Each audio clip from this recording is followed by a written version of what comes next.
make a quick little triple Jad guide here, because I've never seen somebody talk about one thing that I'm going to do in this kill that I just feel like is nice.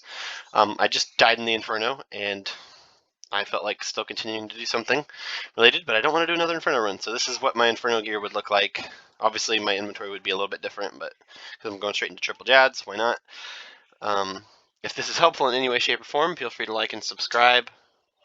Comment any suggestions and other stuff. Maybe I could have my go at explaining or trying to give a guide for. But yeah, we're just gonna send this. I don't know if I'm gonna use the Kodai and is AutoCast still set up. I don't know if I'll do that to the healers or not, or just T-bow them. Probably just T-bow the healers. Oh, challenge 3. Okay. So I have a triple Jad tile here.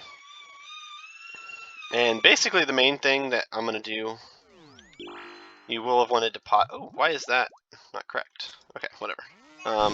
It's a way to deal with the healers.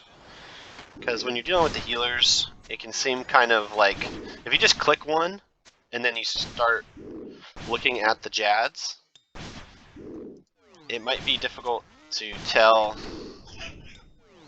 So I clicked the ground there. Do you see how I clicked the ground? Now as soon as I click a healer after I click the ground like that, I know that my T-bow will fire. Versus just clicking the healer and then not doing something after that. And then run really far south here so that only one of these guys is hitting me.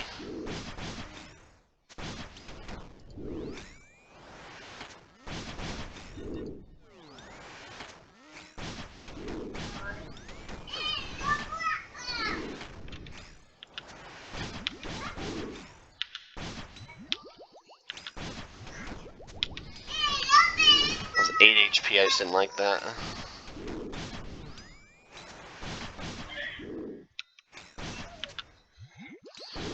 Would you actually re-Bastion Potion in that situation? Probably not, because you're probably going to save him for Jad.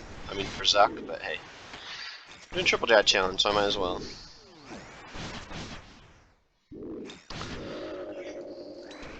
Okay, so that's the main thing I wanted to show there, was that. And now, I'm going to do the same thing for these healers when I'm dealing with them. Every time I tag a healer, I'm also going to hit the ground. And that's going to let me not have to worry about my T-bow being on cooldown when I click the next healer. Oops. I flicked that incorrectly.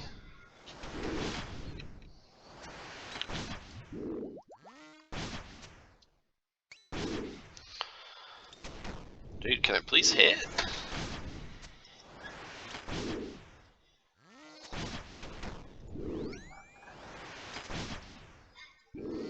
Okay, so here I'm going to tag a healer, and then click the ground. And whenever I'm ready to tag another one, I'll tag and click the ground.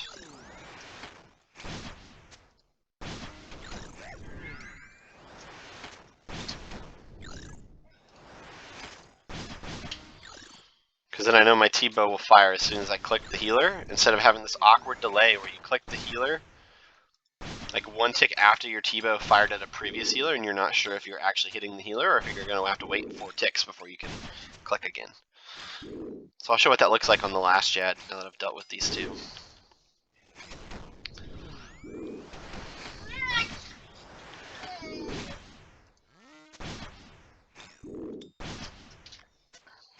If I could kill Jad, that'd be cool.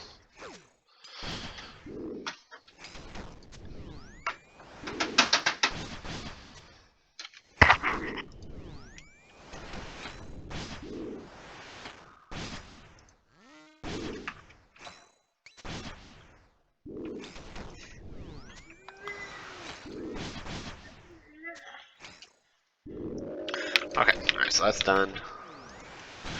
Okay, so.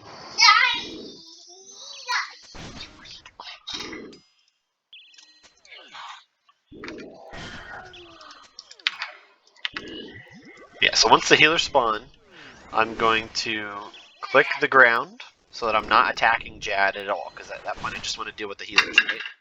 And then I'm going to click a healer and click the ground. And that's going to put my T-bow. Okay, so here I click a healer, and then move. Click a healer and move. Click a healer and move. Click a healer and move. Click a healer and move. And it also does a kind of nice thing where it stacks up the healers, right? Because if you're just standing still tagging all the healers, you can end up in the situation where they're all surrounding you like this, and you're getting hit by 3 healers all at once. So if you do that, hit one move, and just keep moving the same direction, you'll pretty much always have just one healer tagging you at all times. Unless, if you took a Jad hit or you're just taking forever to kill Jad, you might be getting low HP. Like I was earlier when I was at 8 HP.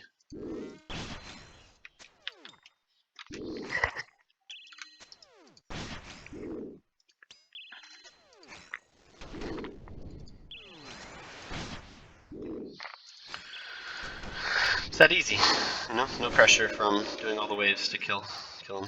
I just want to do that one more time, see if I can explain it better on a second attempt. Challenge, triple Jads.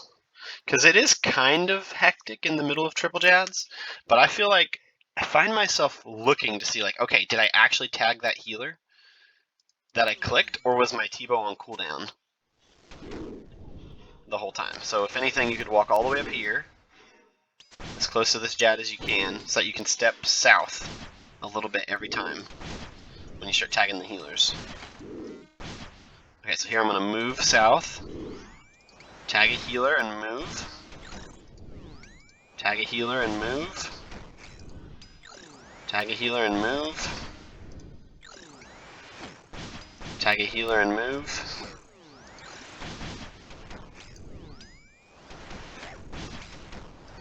tag a healer and move. And now there's only one healer on me after all of that.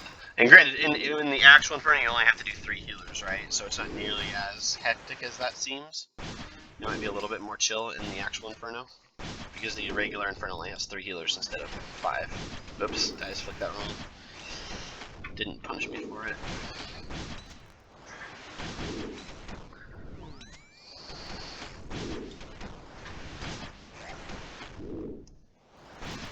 Alright, so that kind of saves you a couple things. It saves you from not knowing if your T-bow actually hit the healer yet, and it saves you from tanking a lot of hits from several healers all at the same time.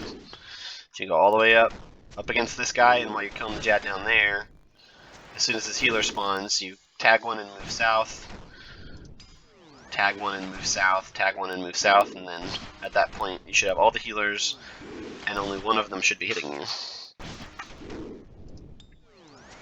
In here. Oops. Fine. Okay, I'm gonna tag that healer. Like, did I tag the healer or did I hit Jad? See what I'm saying? I think I hit Jad. So now, I know every time I click a healer, I'm actually tagging a healer. Because I'm making sure not to be hitting the previous healer.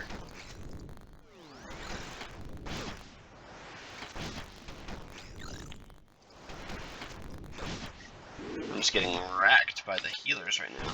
It's a good thing there's only one on me.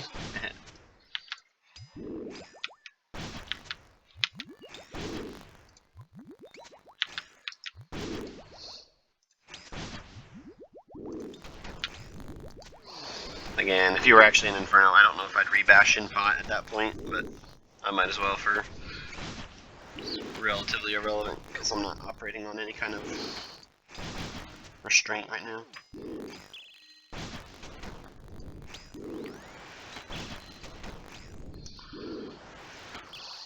If anything, you could pray melee in between.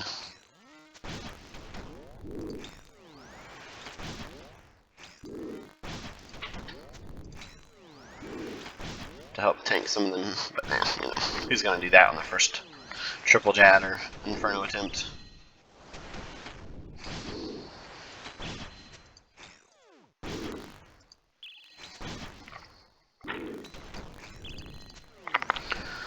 And then just because, I might as well throw a little bit in here at the end, a strategy for running through Jad. I noticed, yes, either 2 nights ago, I think it was 2 nights ago, I was trying to help somebody in the Weedy Raids like Inferno. Help me, I'm in Inferno channel of Weedy Raids. And I told him to run through Jad to heal, and he ended up not trapping all of the healers behind Jad.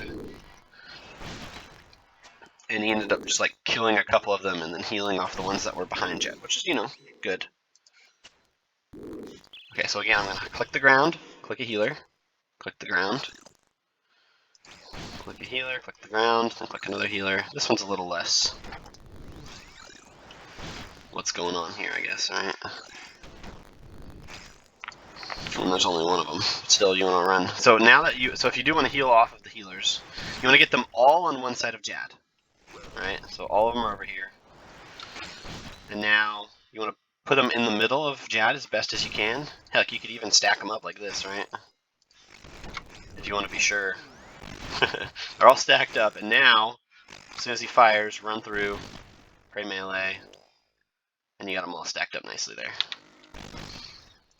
It's only really worth running through the last Jad, because, well, you're kind of stressing out about the other ones, and hopefully just brewing if you need HP. And then you sit here and put on your mage gear. I didn't bring mage gear because I wasn't thinking about doing this for the video, but then you just slowly heal up off of all the healers stacked up super nicely. Especially if you do that thing where you run back and forth and they all stack up, right? Because if they're spread out like they are right there, like if they're all spread out like that, you might have one of them, like, as Jad moves left or right while you're running under him, you might have the experience of them one slipping out beside Jad or something. So let's look at that. So if they are like this in this configuration, let's spread them out. Okay, so now we've spread them out a little bit. Just chanced myself to a melee there. If I run through... Okay, Jad moved back and forth and nothing bad happened there. Probably not worth it. Just try to get the healers in the middle of Jad before you run through. Because Jad dances, right? So as you run under him, he moves 1, 2 tiles. If the 2 tiles he happens to move are the same direction, one of the healers could slip past him. But if you do this thing that I showed, where you stack the healers up on 1 tile, then there's no way for them to get out from beside Jad in the 1, 2 dance, or even 3. Oh, whatever. You get the point. That's how you run through Jad. Pray melee when you run through. I don't think I prayed melee, but I was running on the first tick, so it was pretty safe. And don't run. What I honestly just did there was bad. I ran to this tile. Oops. Am I gonna get hit? I ran to that tile instead of running way past him. When you run through Jad, you want to run way past Jad. That way, if he does just walk with you while you run through, right? So here, when I click through him, if he just walks with me, see how he walked with me there? If I had clicked to 1 tile past him or something, he could have easily walked that 1 tile and just smack you for a melee as soon as you're through. After you think you're safe. So make sure you run way past Jad when you run through him, and then do your blood barraging and heal. And if you have to brew, make sure you turn your spell book back on and heal off of the thingy-majobbers. Okay, that's it. I'm not gonna kill this guy, I don't care.